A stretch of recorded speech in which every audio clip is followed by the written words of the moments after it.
Hello, my name is Emily McGinn, and I'm the Digital Humanities Coordinator at the University of Georgia.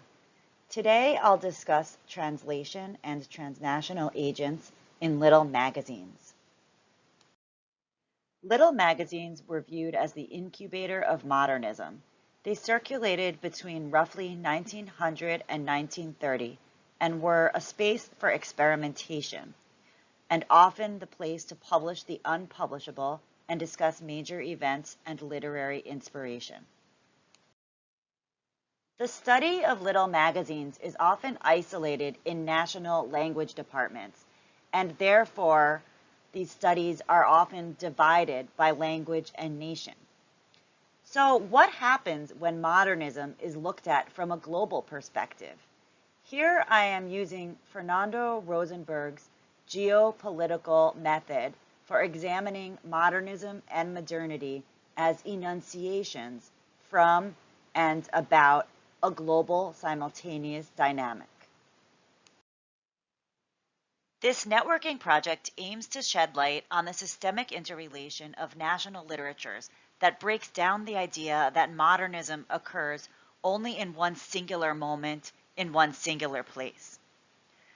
I am using translation as a proxy for consumption and diffusion of ideas to a global audience, and using two data sets, one index of little magazines in England and the US, and one index of Latin American magazines written at the same time.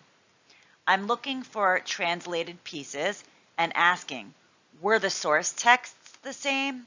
Were these magazines looking outward for inspiration? The dataset of English language little magazines already exists in the Modernist Journals Project, a project out of Brown University and the University of Tulsa that has high-resolution scans of dozens of full runs before 1923, the year of copyright in the US. Their generosity with their data makes this project possible. In building a parallel corpus for Latin American studies, I could not find a digital version akin to the MJP. I had to build it instead. Thanks to what I can only imagine was the most painstaking endeavor of his life, Sturgis Levitt indexed 57 magazines written between 1843 and 1935. All the information is there, just trapped in print. By combining these two sets, we now have data that includes all the translations in these magazines from 1894 to 1935. This new data set shows that Latin America was not late or behind this narrative, but rather an early adopter, often reading the same sources and a broader range of world authors than Anglo-American modernists.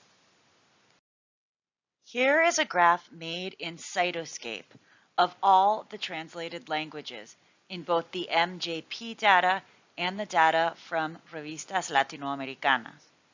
While the MJP on the left has a significant number of languages represented, the Latin American data shares all the same sources and has translated the same languages and often the same pieces from that author.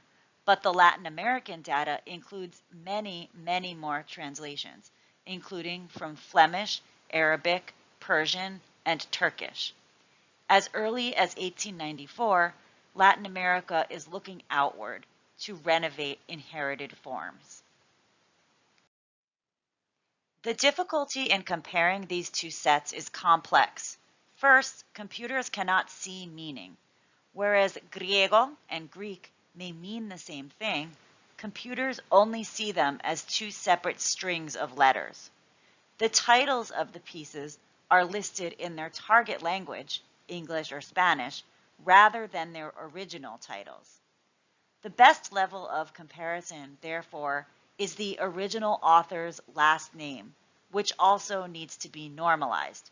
For example, D.H. Lawrence versus David Herbert Lawrence. I have converted the data to English because my main audience is English speaking, and the programs I use are better equipped at handling English. Any accented characters are often treated as special characters and are treated slightly differently depending on the program used. Every step of the way, one must be diligent about checking format and ensuring these characters are not erased. I'm only working with Spanish and English. However, this problem is exacerbated when using languages with different alphabets and syntax. Though there is a bias toward English embedded in the tools, looking at modernity from a global perspective tells a new narrative of modernity. Here's a chart of all the authors who were translated in both the MJP and the Latin American sets. This graph shows that authors were exposed to many of the same artists, and their version of modernism was constituted by this exchange of ideas and literature across borders and languages. Going forward, I hope to build more data sets and continue working on translating modernity by using technology to first read distantly and then use close readings to investigate these phenomena. Thank you.